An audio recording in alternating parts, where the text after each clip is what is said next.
오늘 하나님 말씀은 마태복음 6장 1절에서 4절에 있는 말씀을 함께 보도록 하겠습니다. 찾으셨으면 제가 받들어 읽어드리겠습니다. 너희는 사람들에게 보이려고 그들 앞에서 자선을 베풀지 않도록 조심하라. 그렇지 아니하면 하늘에 계신 너희 아버지께 상을 받지 못하느니라. 그러므로 너는 자선을 베풀 때에 위선자들이 사람들에게 영광을 얻으려고 회당과 거리에서 하는 것처럼 내 앞에서 나팔을 불지 말라. 진실로 내가 너희에게 말하노니 그들은 그들의 상을 받은 것이니라. 그러나 내가 자선을 베풀 때에는 내 오른손이 하는 것을 왼손이 모르게 하라. 그리하면 내 자선 행위가 은밀히 이루어져서 은밀히 보시는 내 아버지께서 친히 내게 드러나게 갚아 주시리라. 잠깐 말씀을 위해서 기도드리겠습니다. 참으로 자비로우신 하나님 아버지, 저희들이 먹고 마시고 생활하고 또 삶에 필요한 모든 것들을 주님의 방법으로 가장 좋은 기회에 공급해 주실 뿐만 아니라 모든 악으로부터, 모든 사고로부터, 질병으로부터 또한 지켜주시고 돌봐주시고 보호해 주셔서 항상 주님의 은혜 가운데 살게 해주심을 다시 한번 감사를 드립니다. 저희들의 각자의 삶이 다 힘들고 어려운 가운데 있다 할지라도 오직 주님만을 바라보고 또 주님만을 믿고 따라갈 수 있는 주님의 종이요 일꾼으로서 살아가는데 부족함이 없도록 지혜와 능력과 또 환경과 여건들도 조성해 주시옵소서. 저희들이 정신을 차리고 깨어있는 가운데 특히 마지막 때에 각자 있어야 할 자리가 어디인지 해야 할 일이 무엇인지를 늘 생각하게 해주시고 또 주님을 기쁘시게 해드리기 위해서 과연 나는 하루를 무엇을 하며 어떻게 살았는가를 돌아볼 때 부끄러움이 드러나지 않는 저희들의 생애가 되도록 도와주시옵소서. 오늘도 보여주신 말씀 위에 기름 부어주시고 또 듣는 귀를 열어주시고 또 부족한 종의 입술을 주관해 주셔서 이 말씀이 저희들의 삶의 잣대가 되고 영의 양식이 될 수 있도록 주님 주시옵소서. 다시 오실 우리 주 예수 그리스도의 이름으로 기도드렸습니다. 여러분들 우리나라가 복지국가라고 생각하십니까? OECD 국가 중에 우리나라가 28위예요. 37개 국가 중에 28이면 거의 좀 부족한 수준이겠죠. 그럼에도 불구하고 교육제도라든지 의료제도라든지 이런 것들은 정말 잘 돼 있다라고 생각을 합니다. 물론 앞으로 복지국가가 선진국 반열에 들어서기 위해서는 더 많은 좋은 정책들이 또 시민의식이 바뀌어야 되겠지만 그럼에도 불구하고 저는 이 대한민국에 태어나서 대한민국의 국민으로 살아가는 것이 정말 감사합니다. 제가 외국에는 많이 나가보진 않았지만 TV라든지 뉴스라든지 이런 것을 통해서 볼 때 정말 어려운 국가들, 복지시설이 전혀 안 돼 있는 그런 나라들도 너무나 많은 것이죠. 물론 영국에서 17세기에 처음으로 이런 복지제도가 이제 시작이 돼서 참으로 많은 국가들이 혜택을 받고 있는 건 사실이지만 우리가 성경적으로 볼 때 이 복지라고 하는 그런 어떤 제도가 시작이 된 거는 오히려 유대인들의 그 계율을 통해서 제시되었던 그 제다카 정신이라는 것을 통해서 우리가 알 수가 있습니다. 구약의 히브리어에 자선을 지타카 이런 표현을 쓰고 있는데 이게 어떻게 보면 다른 사람에게 뭔가를 베풀다 이런 뜻이긴 해요. 근데 이스라엘 사람들이 누구에게는 뭔가를 베풀다라는 말이 우리가 생각하는 것하고 좀 의미가 다릅니다. 그러니까 그분들이 생각하는 베푼다라는 것은 아주 기본적인 그런 어떤 생각의 틀 속에 이미 자리 잡고 있다는 거예요. 유대인들은 어린아이가 태어나게 되면 아주 저금통을 하나씩 이렇게 줍니다. 그리고 자기에게 주어지는 어떤 금액에서 일부분을 늘 여기다 저축을 해놓는 거예요. 그래서 이것이 이제 다 가득 차게 되면 신화국회라고 하는 어떤 것을 통해서 이게 이제 자선에 쓰이게 되는 거예요. 그러니까 아주 어렸을 때부터 자신이 가진 것을 어려운 사람에게 나누는 것을 하나의 정신으로 이렇게 가지고 있다는 거예요. 어떻게 보면 유대인들이 베푸는 그런 자선, 이것을 우리가 정확하게 알고 우리도 자선을 베풀 때 어떻게 해야 될지에 대한 부분을 한번 생각을 해봐야 될 겁니다. 유대인들은 자선을 베풀 때 하나의 계율로 정해진 게 있습니다. 부자는 자기가 버는 것의 5분의 1, 그리고 일반 평범한 사람들은 10분의 1 이상을 자선을 베푸는 데 쓰지 못하도록 만들어 놓은 것이에요.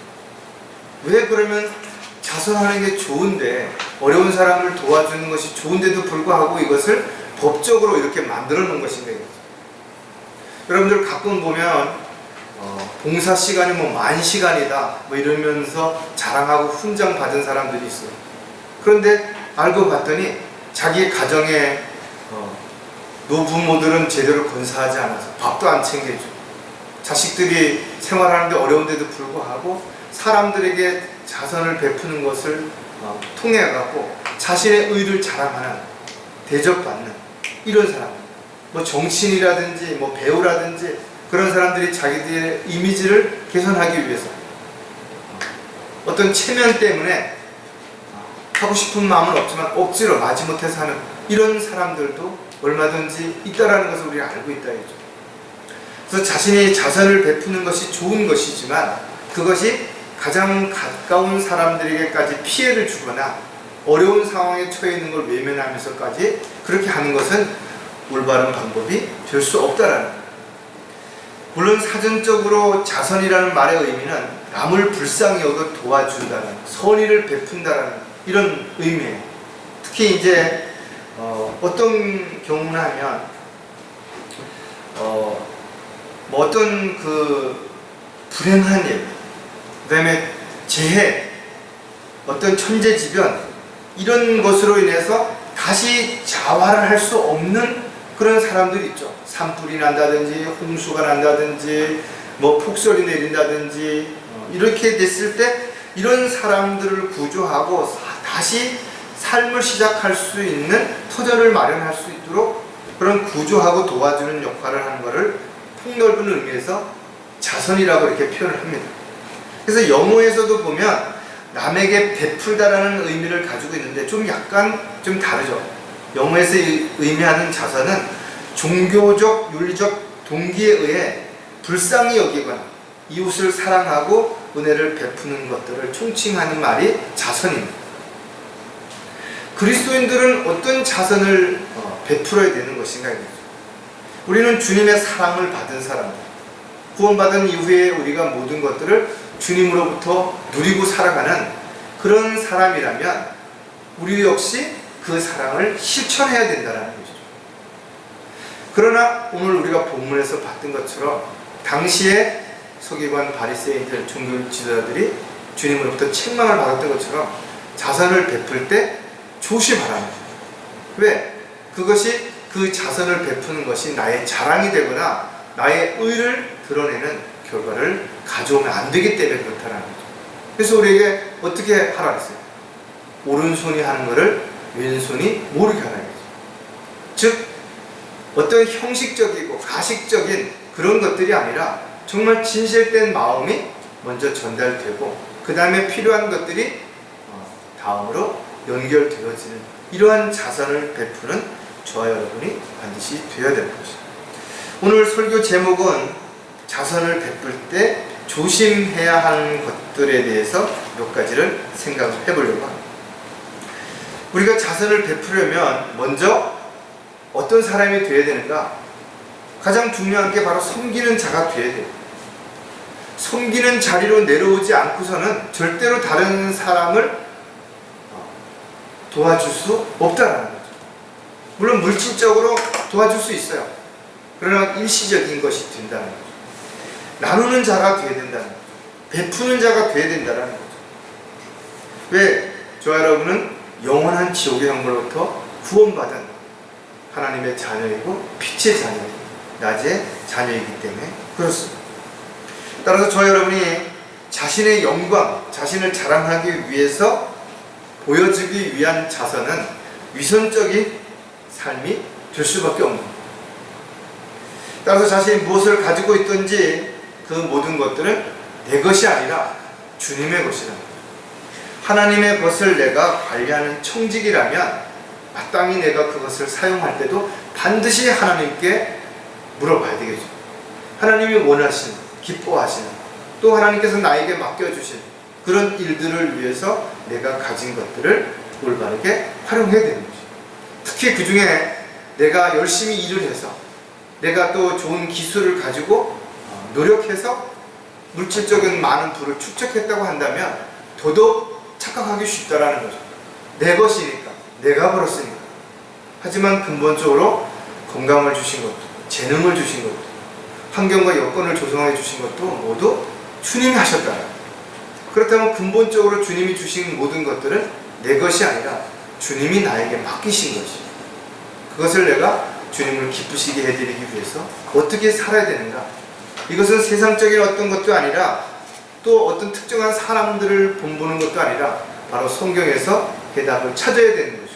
오늘 우리가 본문에서 봤던 것처럼 이런 몇 가지를 우리가 마음속에 다시 한번 점검하고 내가 가진 것들을 아낌없이 나누고 베푸는 그런 자선을 실질적으로 실행하는 저와 여러분이 될 때 오히려 주님께서는 더 많은 것들로 나에게 갚아주신다는 확실한 약속도 우리가 다시 한번 점검하는 그런 계기가 되시기를 다시 한번 부탁을 드리겠습니다.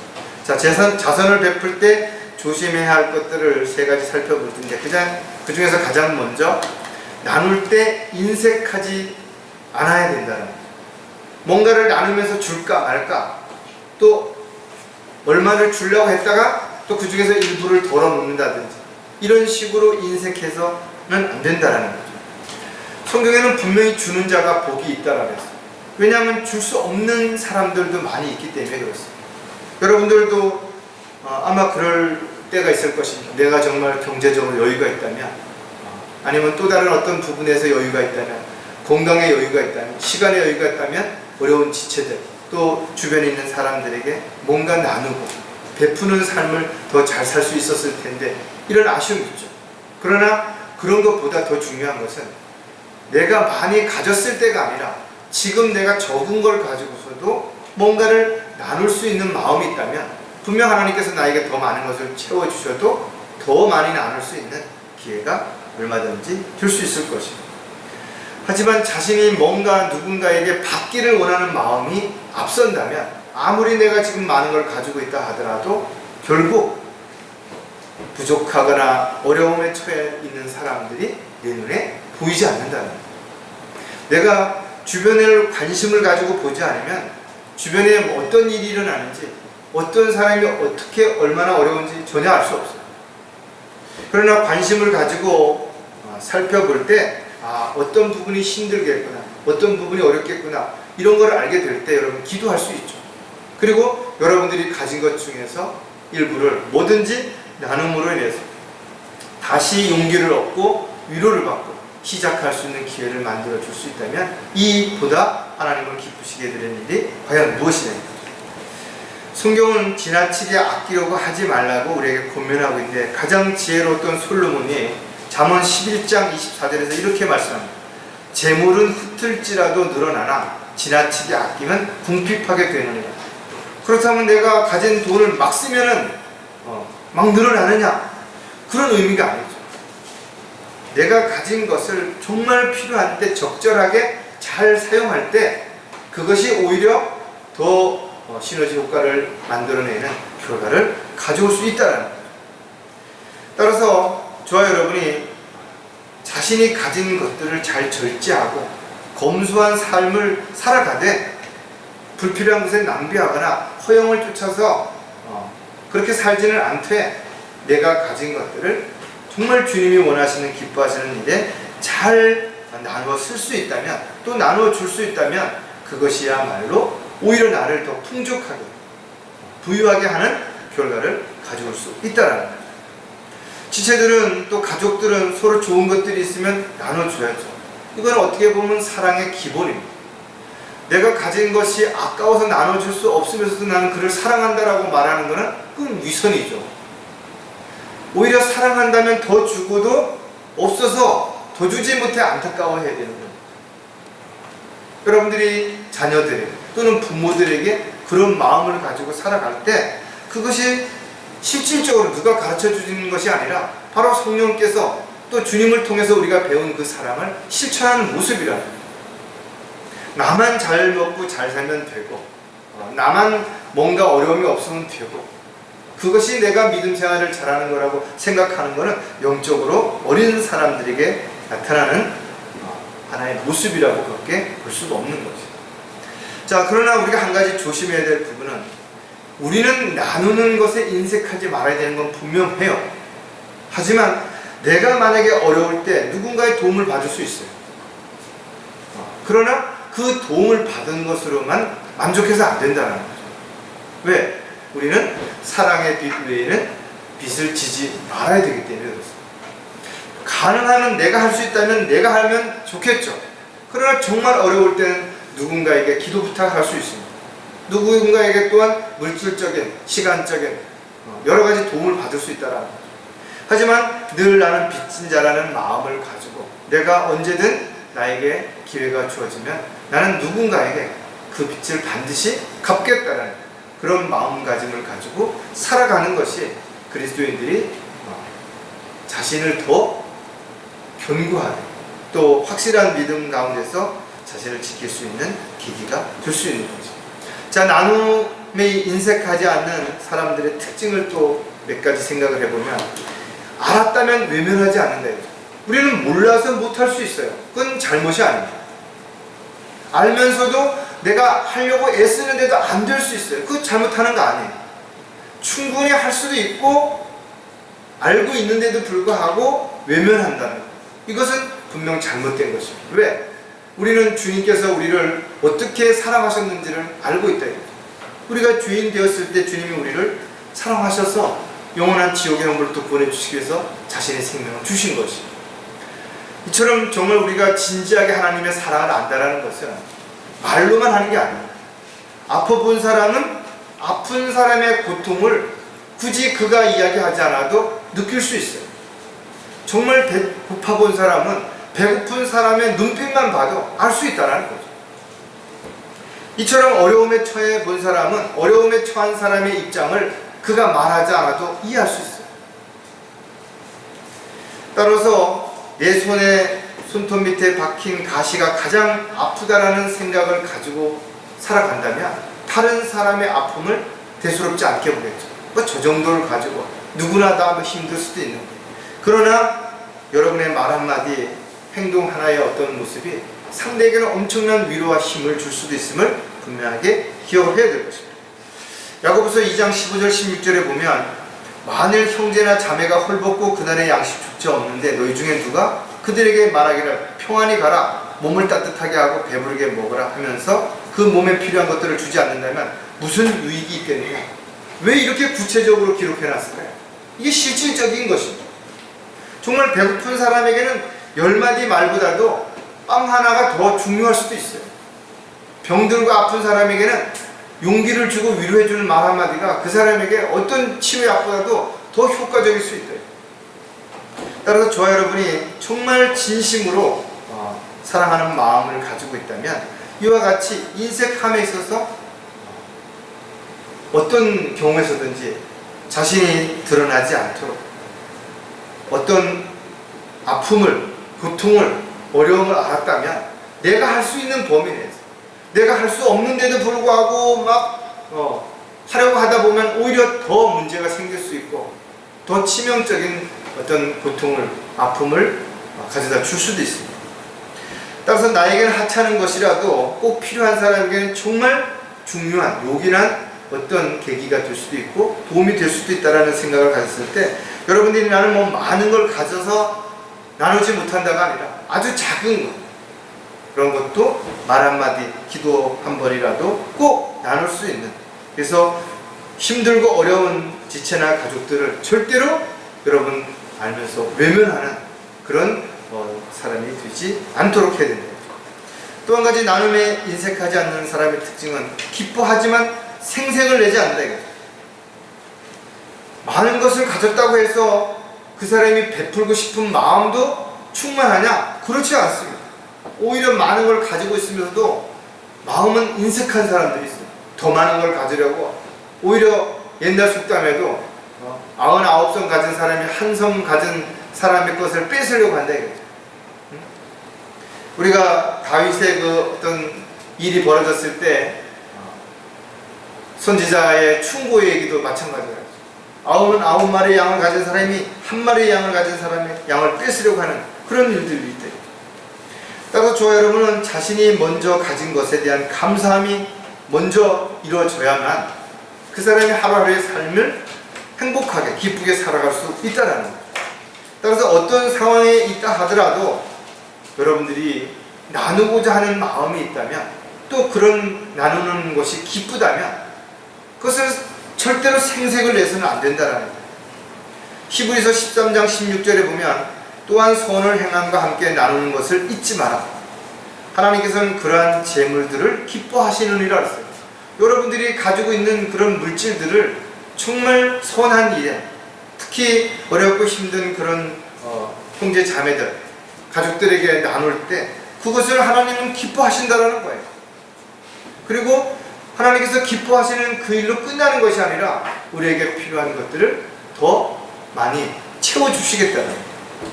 따라서 그리스도인들은 무엇인가를 나누는 것은 곧 사랑을 실천하는 첫 번째 시작에 불과합니다. 이런 것들이 한 번, 두 번씩 쌓여서 더 큰 사랑을 실천할 수 있기 때문에 그렇습니다.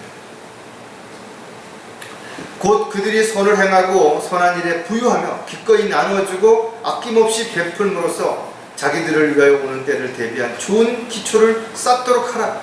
사도 바울이 디모데 전서를 통해서 고민하는 말씀이에요. 우리도 마찬가지죠. 주님 다시 만날 때 부끄러움을 당하지 않고 잘했다고 칭찬 들으려면 우리가 자선을 베푸는 일을 절대로 게을리해서는 안 된다. 다만 내가 어떤 것을 했다고 해서 정말 기쁜 일이지만 그렇다고 그것을 생색을 내고 자랑하고 사람들에게 인정받으려고 대접받으려고 하는 그런 어리석은 삶이 절대로 뒤에서는 안 된다는 거예요. 사랑하는 마음이 없이는 아무것도 나눌 수 없는 것이, 만약에 뭔가를 나누고 있다면 그것은 위선이라는 것입니다. 누군가에게 무엇인가를 나눠주고 싶은 마음이 지금 들었다면 나는 그를 사랑하는 마음이 있다는 것입니다. 저와 여러분이 이런 사랑하는 마음이 늘 주님의 사랑으로 인해서 마르지 않고 샘솟는 삶이 되어야 됩니다. 나눔에 인색하지 않는 사람은 자기 마음대로 하지 않는 겁니다. 왜냐하면 우리는 자기가 가진 것을 내 것이라고 주장하지 않기 때문에 그런 것입니다. 내가 할 수 있는 능력, 재능, 이 모든 것도 주님이 주신 것입니다. 주님이 허락하지 아니하시면, 생사화복을 주관하시는 주님께서 함께하지 아니하시면 하루아침에 이런 모든 것들은 물거품이 될 수도 있다는 거죠. 그렇다면 하나님의 것을 우리가 받은 청지기로서 어떤 삶을 살아가야 되느냐 이거죠. 반드시 주님이 원하시고 기뻐하시는 삶을 살아야 되는 거죠. 디모데 전서 5장 10절에도 보면 선한 행실에 대한 좋은 평판이 있어야 하리니 곧 자녀를 양육하였거나 그네들을 유숙하게 해주었거나 성도들의 발을 씻겼거나 고난에 처한 사람들을 구제했거나 모든 선한 일에 열심히 쫓아 행한 사람이어야 하란다. 저와 여러분이 어떤 삶을 살아가야 되는 것인가? 도움을 받기에 합당한 사람들은 우리 주변에 많이 있을 수도 있지만 우리는 좀 잘 살펴봐요. 왜냐하면 성경적으로 정말 살려고 애쓰는데 어려움을 당하는 사람이라면 첫 번째 우리가 자선을 베풀어야 할 대상이 되는 거죠. 나름대로 정말 열심히 살면서 낭비하지 않고 불필요한 곳에도 쓰지 않고 전략하면서도 살아가는데도 뭔가 잘 안 된다. 역시 자선을 베풀어줘야 할 대상이 되는 것이죠. 그러나 자기가 하고 싶은 대로 다 하고 자기 원하는 대로 살면서도 끊임없이 불평불만하는 사람, 이런 사람들은 자선의 대상이 안 되는 거죠. 하나님의 뜻과 계획을 알면서도 늘 자신의 뜻이 먼저 앞서고 육신적인 생각들이 앞서는 사람들 역시 자선의 대상이 되지 않는 것이죠. 따라서 저 여러분은 내 것이라 하더라도 내 마음대로 쓰여서도 안 되겠지만 자선을 베푼다 하더라도 우리는 하나님의 것을 내 마음대로 내 마음에 든다고 그렇게 함부로 써서도 안 되는 거죠. 분명 내가 자선을 베풀 때는 그가 자선을 베풀었을 때 정말 하나님을 기쁘시게 해드릴 수 있는 그런 사람들인지 그 결과가 하나님께 영광을 돌려드리는 일인지를 철저하게 점검하고 살펴본 다음에 우리가 자선을 베풀 때 인색하지 않아요. 조금씩이 아니라 갈증나도록 그렇게 하는 것이 아니라 정말 내가 할 수 있는 최선의 어떤 상황에서 그에게 다시 용기를 내고 힘을 낼 수 있는 그런 인색하지 않은 마음의 사랑을 저와 여러분이 베풀어야 될 것입니다. 자, 자선을 베풀 때 조심해야 할 두 번째가 뭔가 하면 드러나게 자랑하지 않아야 된다 이거죠. 많은 사람들이 간증을 하는 데 있어서 자꾸 자기 자랑으로 간다 이거죠. 처음에는 하나님께서 이렇게 해주셨다라고 하는 것처럼 나가다가 그게 한 2, 3분 지나면 그때는 내가 얼마나 노력했고 얼마나 열심히 했고 내가 남보다 더 많이 애쓰고 수고했다라고 이렇게 이야기한다라는 거죠. 세상 사람들에게 인정받기 위해서 뭐 정치적인 어떤 목적을 가진다든지 아니면 자신의 어떤 과거의 어떤 그런 안 좋은 이미지를 벗기 위해서라든지 이래서 자선단체에다 기부하는 사람들도 있죠. 물론 어떤 사람들은 종교적인 열정으로 또 인간적인 의를 드러내기 위해서 자신의 전 재산을 기부하는 그런 사람들도 있습니다. 물론 이런 사람들이 있기 때문에 어려움에 처한 사람들이 도움을 받는 것도 분명 사실인 거죠. 인간적인 면에서 우리는 그런 사람들을 흉을 본다든지 비난할 자격이 없습니다. 하지만 모든 면에 있어서 우리가 성경적으로 볼 때 그런 것들이 오히려 자신의 영광을 드러내고 자신의 의를 드러내는 것이 된다면 이것은 그리스도인으로서는 합당하지 않다라는 것입니다. 따라서 저와 여러분이 자신이 자선을 베풀 때 그것이 어떤 마음, 어떤 생각, 어떤 행동으로 다른 사람들에게 비춰진다라 하더라도 자신의 입으로 자신의 행동을 통해서 드러나게 자랑하려고 하는 그런 일들이 절대로 돼서는 안 될 것이다. 따라서 왼손이 하는 일을 오른손이 모르게 하라요. 또 자신이 하는 모든 일들이 주님의 이름으로 행해질 때 그 결과가 주님께 영광이 돌려지게 된다는 거예요. 그래서 우리가 교회에서도 마찬가지죠. 목적 헌금을 통해서 어떤 지체, 어떤 또 누군가에게 필요를 도와줄 수 있다면 이것은 그 받는 사람 역시 부담이 되지 않죠. 하나님께서 주신 것이니까 하나님께 감사, 하나님 앞에 나에게 이런 혜택을, 도움을 준 사람을 더 복주시라고 기도할 수 있게 되기 때문에 오히려 바람직한 것이 된다는 거예요. 하지만 내가 누구를 도와줬다든지 사람들이 보는 가운데서 내가 이렇게 뭘 했다, 이런 것들은 오히려 지체들에게 또는 가족들에게 서로의 입장에서 봤을 때 이것이 또 다른 어떤 짐이 되거나 부담이 될 수도 있기 때문에 그렇다는 거예요. 자, 드러나게 자랑하지 않는 사람들의 또 특징을 몇 가지 생각해 보면 가식적으로 위선을 행하지 않는, 가식적이라는 말이 뭐예요? 눈에 보여지게 사람이 보라고 나 이런 거 한다 이렇게 보여지기 위해서 하는 것, 이것을 위선이라는 거예요. 즉 마음과 행동이 다른 것이죠. 겉과 속이 다른 그런 모습들을 갖다 우리는 위선이라고 말한대요. 사람들을 동정할 수 있어요. 안 됐다, 참 저 사람 안 됐다. 그러나 그리스도인들은 동정으로 끝나서는 안 된다라는 거죠. 정말 진실되게 마음에서부터 그 사랑이 실천으로 이어져야 되는 거죠. 저 여러분이 정말 마음에도 없고 또는 그런 생각도 해본 적이 없는데 어떤 상황이 딱 되니까 체면 때문에 남보다 더 또는 남처럼 뭔가를 하려고 했을 때 오히려 그것으로 인해서 그 후에 후회한다 이거죠. 그때 내가 왜 그랬을까?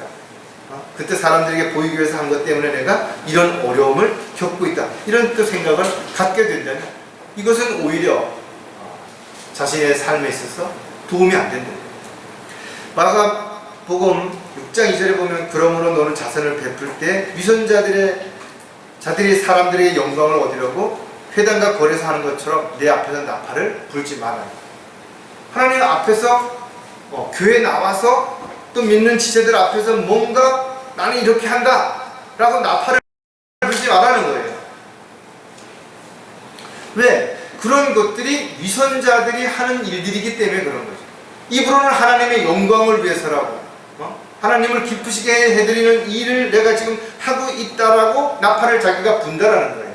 그런데 그것이 사람들 보기에 가식적으로 보여진다면 이것은 하나님께 영광을 돌리는 것이 아니라 자기 영광을 스스로 받아버리는 거죠. 그래서 오늘 본문에서 봤던 것처럼 사람들에게 이미 영광을 받았다면 하나님 앞에서 받을 상이 없는 거예요. 이미 받았기 때문에. 그래서 우리가 아무도 모르게 드러나지 않게 뭔가를 했을 때 그것이 하나님이 아시고 그것에 합당한 만큼 갚아주신다는 거예요. 사람들은 얼마든지 속일 수 있죠. 그러나 하나님은 속일 수 없다는 거예요. 많은 사람들이 사랑하지 않으면서도 뭔가를 자선을 베풀지만 그러나 그 자선은 일시적인 도움은 될 수 있을지 모르지만 그 사람의 감동을 불러일으키기는 너무나 부적절합니다. 자, 드러나게 자랑하지 않는 사람의 또 다른 특징은 사람들에게 인정받으려고 하지 않는다. 여러분들도 마찬가지입니다. 사람들에게 인정받으려고 하는 마음이 들어가는 순간 형식적이 되고 가식적이 되는 거예요. 그런데 그 모습을 하나님이 보고 계시다는 거예요. 왜? 내 마음, 내 생각, 내 계획을 다 아시기 때문에 그런 거죠. 따라서 자신을 드러내기 위해서 어떤 이유로든 형식적으로 자선을 베푸는 것은 오히려 하나님 보시기에 가증스러운 행동이 될 수 있다는 거예요. 세금을 적게 내기 위해서 체면 때문에 이렇게 하는 사람들 많이 있죠. 하나님의 일은 자원하는 마음으로 기쁨을 할 때 하나님을 기쁘시게 해드릴 수 있다는 거예요. 하나님이 주신 것이지만 그것을 내가 올바르게 효과적으로 잘 사용될 때 하나님은 기뻐하시는 것이죠. 마태복음 6장 1절에 오늘 본문에 봤던 것처럼 사람들에게 보이려고 그들 앞에서 자선을 베풀지 않도록 사람들에게 보이려고. 왜 무슨 송금할 때 보면 전부 줄을 서가지고 봉투를 해서 사진 찍잖아요. 그게 없으면 송금이 안 거쳐요. 이런 것들이 사람들에게 보여질 때 많은 사람들이 앞다투어 나온다 이거. 대표가 직접 봉투를 들고 나와서 줄을 서고 또 한마디 하고, 아니면 또 자선 어떤 부품들, 이런 위로금들 이런 걸 가져가서 놓고 사진을 또 찍고 그것을 걸어놓고 그것을 또 어떤 신문이나 이런 데다가 공지하고 이러는 것들, 이것은 사람들에게 인정받기 위해서 난 이런 사람이다, 난 이런 일을 한다. 따라서 그리스도인은 무엇을 하든지 어디에서 어떻게 행하든지 간에 나는 하나님의 심부름꾼이다 이거죠. 그러니까 내가 드러나는 것이 아니라 하나님의 영광이 드러나야 됩니다. 사람들에게 보이려고 한 것은 이미 사람들에게 칭찬과 존경을 받았기 때문에 아무것도 기대할 것이 없어요. 주님 앞에 서는 날 그 모든 것들은 이미 넌 받은 것이다. 저와 여러분은 아무도 모르게 하늘의 보화를 쌓는 삶이 되어야 된다. 이것은 사람들에게 보이지 않고 오직 주님만 아시도록 그렇게 자신을 온전하게 헌신할 때 쌓여지는 것이죠. 드러나게 자랑하지 않는 사람들은 어떤 대가도 바라고 하지 않는다는 거예요.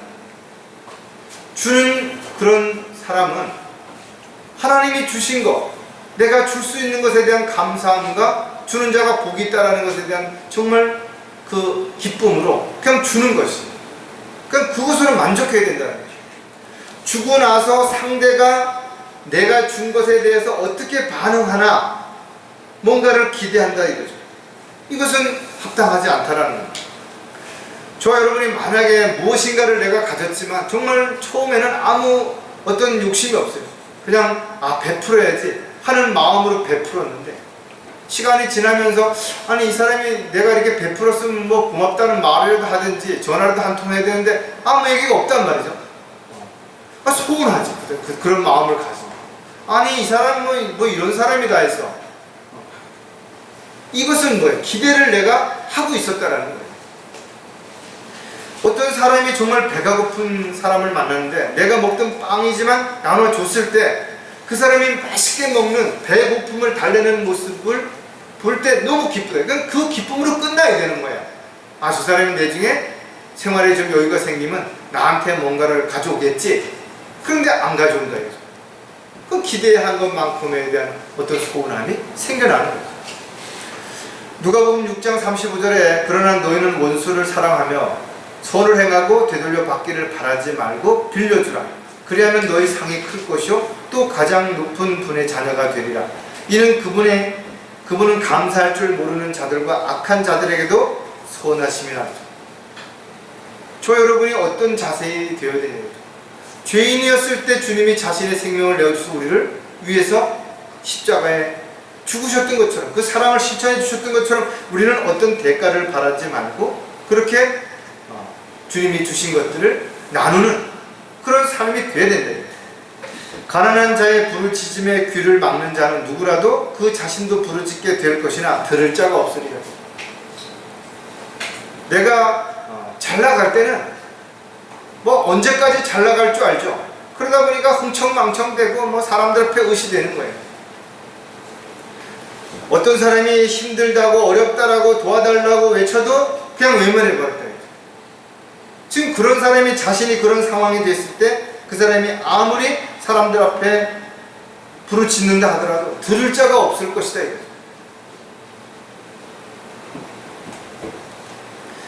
참으로 우리는 한 번쯤 진지하게 생각을 해봐야 됩니다. 저와 여러분이 주님이 주신 것을 나눔에 있어서 인색하지 말고 가식적으로 행동하면서 보여지기 위해서 그렇게 하지 않는다 하더라도 어떤 마음속으로 대가를 바라고 하는 것조차도 이것이 오히려 하나님 보시기에 합당하지 않다라는 것도 반드시 기억을 해야 되는 거죠. 자선을 베풀 때 조심해야 될 마지막 한 가지를 더 보면 복받은 자임을 잊지 않아야 된다. 내가 받는 자가 아니라 주는 자가 되었다라는 것에 대한 것에 감사해야 되는 거예요. 아무리 작은 것이라도 마찬가지예요. 아침에 눈을 떴을 때 여러분이 어디 갈 곳이 있다면 얼마나 행복한 사람이에요. 왜? 어떤 사람은 눈을 떴는데 갈 곳이 없는 거예요. 만날 사람이 없는 거예요. 할 일이 없는 거예요. 엎치락 뒤치락. 자신이 걸을 수 있다는 거, 말할 수 있다는 거, 볼 수 있다는 거, 뭔가 손으로 뭔가 행동할 수 있다는 거, 얼마나 감사한 일이냐 이거죠. 왜? 이런 걸 할 수 없는 상황에 처해 있는 사람들이 너무나 많은 것이고 그 사람들의 소원은 그런 것을 하는 것이고 우리가 평범하게 생각하는 모든 것들이 어떤 사람에게는 아주 정말 간절하게 바라는 하나의 소원일 수도 있다는 거죠. 따라서 저와 여러분이 앞으로 어떤 일들이 일어날지 또 어떻게 해야 할지 불안하고 두려워서 뭔가를 쌓아놓고도 더 쌓아놓지 못해서 전전긍긍하고 있다면 참으로 안타깝다. 왜? 우리는 주님이 우리에게 주신 것들을 향유할 줄 알아야 되는데 향유할 줄 모르는 그런 어리석은 삶을 살아간다면 얼마나 불행한 것이냐. 하나님께서 어떤 사람에게 재산과 부유와 존귀를 주셔서 그가 바라는 모든 것에 그의 혼을 위해 아무것도 부족함이 없게 하였도다. 그러나 하나님께서 그에게 그것을 향유할 능력을 주지 아니하심으로 타인이 그것을 향유하니 그것은 헛되고 헛되다. 저 여러분에게 뭔가가 여유가 생겼어요. 난 이 정도면 충분한데 더 많아. 그때는 지체 없이 그걸 나눠야 된다. 그냥 내버려 두면 기계라면 녹이 쓰겠죠. 먹는 음식이라면 상하게 된다는 거예요. 따라서 값없이 베푸는 사람은 하나님께로부터 더 좋은 것을 돌려받는다는 사실을 우리가 분명히 알고 있다면 왜 주님께서 주는 자가 복이 있다라고 하셨는지에 대한 부분을 분명하게 알아야 돼요. 그것을 저와 여러분이 생활 속에서 실행하면서 살아가는 삶이 반드시 돼야 된다.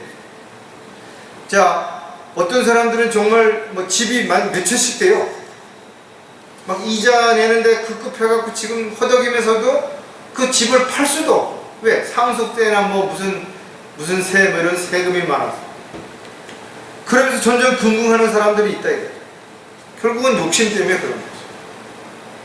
저와 여러분이 비록 작은 집이지만, 작은 차지만 오히려 감사하고 또 가진 것들을 잘 향유하고 열심히 살다 보면 분명 주님께서 우리에게 더 좋은 것들을 주신다.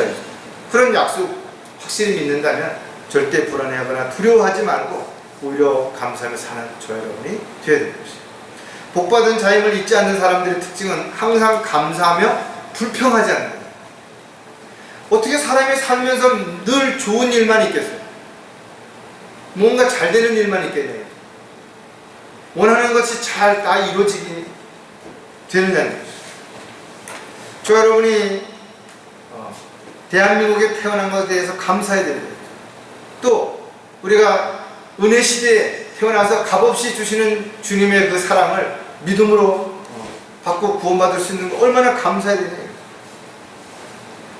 저 여러분이 삶이 좀 세상 사람들보다 부족하고 어렵다 하더라도 이 세상에 우리처럼 복받은 사람들이 얼마나 되냐. 산 소망을 가지고 살아가는 사람들이 얼마나 되냐 이거죠. 하지만 풍성한 삶을 살려면 뭐가도 마음의 여유가 있어야 됩니다. 아무리 많은 걸 가져도 마음의 여유가 없는 사람들은 불행한 것입니다. 잠언 19장 17절에도 보면 가난한 자를 불쌍히 여기는 자는 주께 빌려드리는 것이니 그가 베푼 것을 주께서 그에게 다시 갚아주시리라. 어떻게 보면 심은 대로 거두는 법칙이 잘 적용되고 있죠.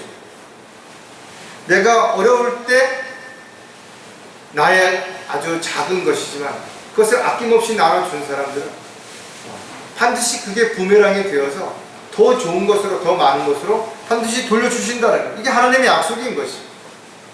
사랑하는 지체들에게 나눠주는 것, 하나님께 드려주는 것과 같은 것입니다. 하나님이 기뻐하시는 일이라는 거죠. 이스라엘 백성들에게 한 것이 곧 나에게 한 것이요 찬물 한 그릇 대접한 것이 곧 나에게 한 것이라는 말씀을 여러분 기억해야 된다 이거죠. 저희들이 주님을 위해서 또 주님이 원하시고 기뻐하시는 일들을 위해서 자신이 뭔가를 양보하고 나누고 섬기는 삶을 살아가기 위해서 지금 힘들지만 감사하면서 불평하지 않고 살아간다면 여러분들이야말로 행복한 그리스도인들이 분명한 것입니다. 비록 저와 여러분이 열심히 나눠주고 베풀었는데 그것을 이 세상을 살아가는 동안 다 받지 못했다 하더라도 억울해할 필요 없죠. 왜? 주님 앞에 서게 됐을 때 삶과 유업으로 반드시 보상해 주실 것을 믿기 때문에 그런 거죠. 자신이 잘났다고 착각하지 않는다 이거죠. 복받은 사람들은 특징이 내가 잘나서 내가 특별해서 내가 뭘 어떻게 해서 복받았다고 말하지 않는 것이죠. 정말 하나님의 은혜라 부모님의 사랑으로 이렇게 이야기한다. 생사화복을 주관하시는 것은 결코 잘난 자신이 아닌 것입니다. 돈이 많다고 오래 살아? 병 안 걸리고 살 수 있냐? 사고 안 나고 살 수 있냐라는 거죠. 그렇기 때문에 자신이 마음 먹은 대로 되지 않는 것, 자신이 하고 싶은 대로 할 수 없는 것, 그런 걸 안다면 자신이 잘된 것, 좋은 것들을 하나님 앞에 감사하고 하나님께 영광을 돌려드리는 삶을 반드시 잘 살아야 됩니다. 어떤 경우에도 자신이 잘났다고 착각하면 안 되는 거죠. 수많은 사람들이 자신이 잘나서 그랬다라고 생각합니다.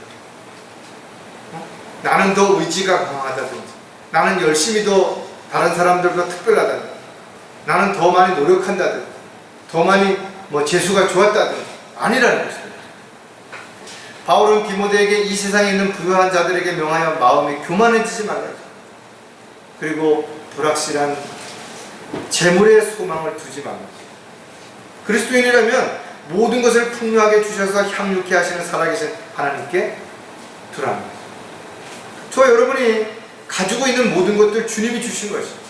고린도전서 4장 7절에도 보면 누가 너를 구별시켰느냐? 내가 가지고 있는 것 중에 받지 않은 것이 무엇이냐? 이제 내가 받았다면 어찌하여 받지 않은 것처럼 자랑하는 거예요. 저와 여러분이 가지고 있는 것 주님이 주신 것이라고 생각한다면 주님이 원하시고 기뻐하시는 일들을 위해서 올바르게 사용할 때 반드시 보상해 주시고 갚아 주시는 거죠. 이런 걸 여러분 경험해 보지 못한다면 나누지 못하죠. 내 것이 점점 줄어드는데도 아무런 대책도 없고 뭔가 보상도 없다면 누가 그 일을 계속하냐는 거죠. 마음은 있어도 도와줄 것이 없다고 말하지 말고 내가 가진 것이 작은 것이 무엇이든지 간에 그것을 먼저 실행에 옮기는 것부터 실행하는 저와 여러분이 될 때 우리는 더 많은 걸 나눌 수 있고 더 많은 것을 주님으로부터 분명히 받을 수 있게 됩니다. 저와 여러분이 가지고 있는 가장 귀하고 가치 있는 것들은 뭐예요? 바로 새로운 생명을 얻을 수 있는, 즉 복음을 전파하고 진리를 증가할 수 있는 것입니다. 이거는 아무리 여러분 나눠도 절대로 줄어들지 않습니다. 오히려 나누면 나눌수록 더 풍성해지는 거죠. 저 여러분이 자신이 잘났다라고 착각하지 말고 주님이 나에게 주신 모든 것들에 대한 감사함으로 자신을 더 낮추고 겸손하게 주님을 높일 때 주님은 때가 되면 반드시 우리를 높여주실 것입니다. 복받은 자임을 잊지 않는 사람의 또 다른 특징은 유업 쌓는 일을 소홀하지 않는 것입니다. 세상에 쌓아놓는 모든 것들을 한순간에 무너져 내릴 수 있어요. 얼마 전 뉴스에 보니까 루나, 테라라고 하는 어떤 비트코인이 하루아침에 98%가 폭락한 적이 있어요. 지금 뭐 주식 여러분들 이야기하는 거 들어봤겠지만 주식이 폭락하고 있대요. 하루아침에. 그것도 자기가 어느 정도 여유가 있어서 투자한 것이 아니라 빚을 내서 투자한 사람들은 지금 어떤 상황이겠어요? 마태복음 6장 20절에 오히려 너희 자신을 위하여 하늘에다 보물을 쌓아두라. 거기는 좀이나 녹이 해치지도 않으며 또 거기는 도둑들이 뚫고 들어오지도 못하며 도둑질도 못하느니라 했어요. 그렇다면 우리는 어떻게 해야 돼요? 너희 자신을 위하여 하늘에 땅에다 보물을 쌓아두지 말고 하늘에다가 보물을 쌓아두라 해요. 왜? 하늘의 유업은 절대 누가 훼손시킬 수 없기 때문에 그런 거죠. 썩지도 않고 더럽혀지지도 않는다는 거죠. 저 여러분이 주님 앞에 구원받은 이후에 얼마나 상과 유업을 받을 만한 일들을 했는지를 돌아봐야 된다. 초년왕국 때 우리가 왕으로 통치하러 내려왔을 때 그 받은 유업이 땅이 될 것이라. 그렇다면 내가 받을 땅은 얼마나 될 것입니까? 정말 주는 자가 복이 있다라는 말씀을 지식적으로만 아는 것이 아니라 우리가 하나님의 은혜와 사랑 가운데서 정말 이것을 알고 있다면 우리는 자선을 베풀 때 인색하면 안 된다. 자랑해서 안 되는 것이죠. 그리고 이렇게 내가 할 수 있는 위치에 있는 것이 얼마나 복받은 존재인지를 진심으로 감사하고 하루하루의 삶이 늘 감사와 또 은혜 가운데 축복받고 있음에 대한 기쁨이 절대로 끊어지지 않는 저와 여러분이 되시기를 주의 이름으로 부탁을 드리겠습니다. 기도하겠습니다. 하나님 아버지, 참으로 감사를 드립니다. 저희들이 비록 육신적으로 힘들고 어려운 상황에 처했다 할지라도 저희들에게 산 소망을 주셨고 이제 곧 다시 오실 주님을 기다릴 때 저희들이 부끄러움 당하지 않도록 비록 저희들이 가진 것이 적다 하더라도 주님이 원하시고 기뻐하시는 일이라면 아낌없이 나눌 수 있는, 그리고 나눈 것들에 대한 자랑이 아니라 하나님께 영광을 돌려드리는 복된 삶을 살아가는 저희들이 될 수 있도록 도와주시옵소서. 다시 오실 우리 주 예수 그리스도의 이름으로 기도드렸습니다. 아멘.